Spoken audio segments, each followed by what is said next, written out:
I really haven't looked into it, so I can't say yet. Okay. Just want to know if you had any thoughts on it.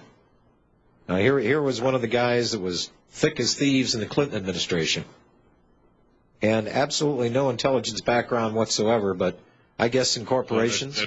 That doesn't mean anything anymore. I mean, it always cracks me up when they say, well, he's had no experience in intelligence.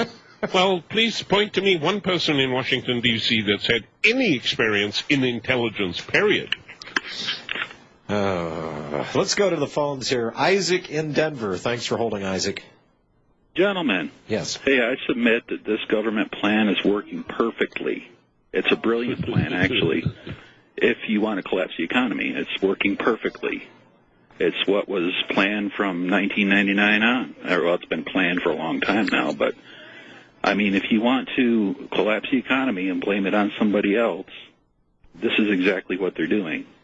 They're blaming it on the very people that they set up, which is us. Yeah. And then they're shifting the burden of bailing ourselves out from what they purposefully did to begin with. And creating brand new derivatives markets, which we need another derivative like we need the proverbial extra. But you see that worked perfectly, didn't it? Yes, it did. It worked perfectly for what they wanted. They created the derivatives market to bring down the economy. It started to work great, so they're saying, hey, let's continue on with this. This is working really good.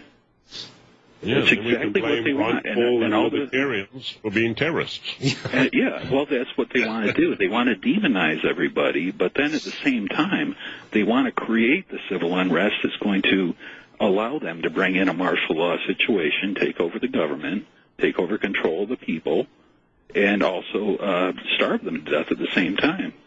But that leads me up to my question, because I actually called yesterday, John, and you told me to call back today and ask Robbie and Bob about this. But I want to know, I've heard a lot of talk about the Baltic Dry Index and how it's being reduced to like 90% of what it was. I just wanted to get you guys to kind of explain it, because I've been digging on the internet and I can't get a real clear explanation of how this impacts the goods and services in this country. Well, it's an index. It's just a freight rate, isn't it, Bob? By and large, it's a freight rate. Definition. But the thing is, if things aren't being shipped from point A to point B, the index drops.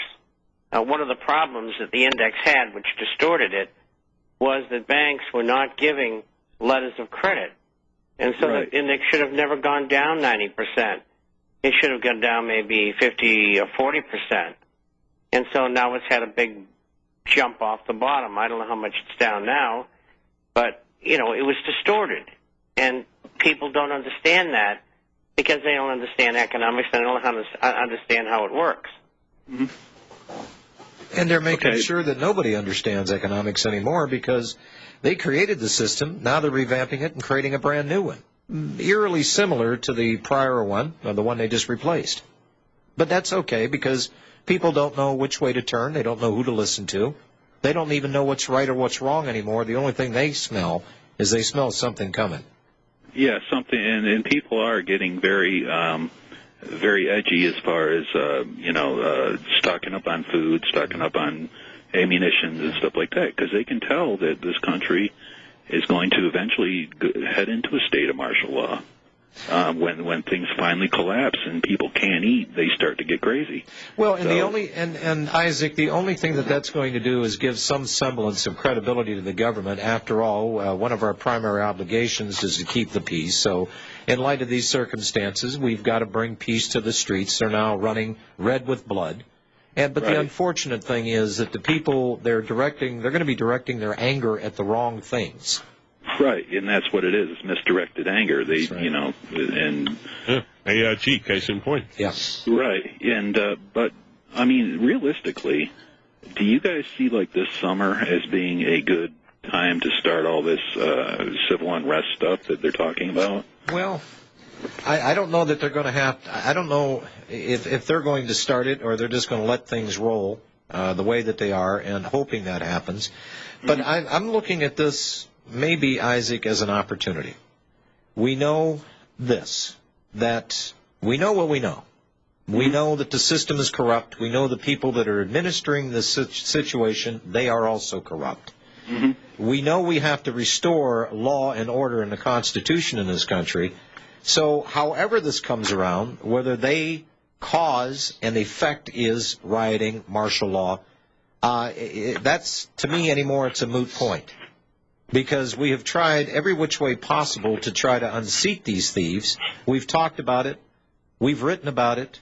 We've been blowing the horn about it for a long time. But it may very well, and I don't know if they have, and this is part of their plan for that martial law and what they're going to do to those terrible anti-American people that are going to rebel against their government, these anti-government people. But however this happens, I say bring it on, because I only see darkness ahead for the next decade, decade and a half.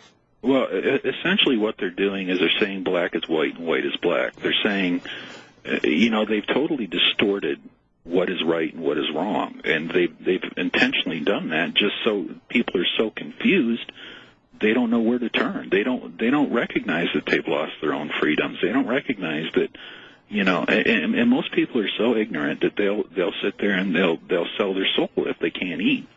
Well, so people are. I mean, it's really sad. It's really pathetic. Yeah, Isaac, and I am not a crass and I'm not a particularly cold individual, but I've got to tell you something.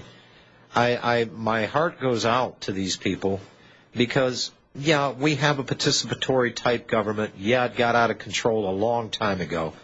But these people that have done nothing, that have tried to play by the rules, tried to tend their own business, tried to raise their own families, just tried to slug their way through this life, are ending up in a situation where they don't know who to believe and what to believe anymore. And yes, you can fault them for that, but I feel sorry for them. I feel sorry for them because they will give up more of what they're already losing, and they'll do it gladly because they don't know where to turn. Yep. Isaac, I thank you for your call, sir. Thank you, sir. All righty. We'll be back. Roll some more of your calls. 800-313-9443. Bob Chapman, Robbie Noel, John Statmiller. I'll tell you something else people are starting to figure out. Obama's numbers are dropping because people are figuring out there's no difference in the Middle East policies with his White House any more than there was with George Bush. A lot of people are getting real nervous, those that are fiscally responsible, and seeing this man just, I mean, he's making FDR look like a piker. Now, supposedly, and here was the mantra, Republicans stand for small government, right? Is this why the size of the government increased substantially under the Republican President George Bush? He was the mother of all big spenders, spending even more than Democrat Bill Clinton and rivaling Jimmy Carter. No president since Franklin Delano really was a card-carrying communist, Roosevelt, who offered a New Deal to pull the nation out of the Great Depression and then fought World War II, has presided over as rapid a growth in government when measured as percentage of the total economy. So, and by the way, I wanted to mention to you, Bob, that Mark Faber, that writes for the Wall Street Journal, he says it's not that he says it's not that the free market failed. The mistake was constant interventions in the free market by the Fed and U.S. Treasury that addressed symptoms that postponed problems instead of solving them. However, this was no mistake. The credit bubble is a deliberate and skillfully orchestrated scheme cooked up by the private bankers that own and run the Federal Reserve. And further interventions through ill-conceived bailouts and bulging fiscal deficits are bound to prolong the agony and lead to another slump, possibly an inflationary depression with dire social consequences. That is the general consensus with anybody that is able to think through this. Robbie, do we have a deal today? Yes, we do. All righty. I tried to find some Irish coins to honor St. Patrick's Day, but apparently they're having the same problem in Ireland as we're having over here. What, they have Barack Obama in the White House, too?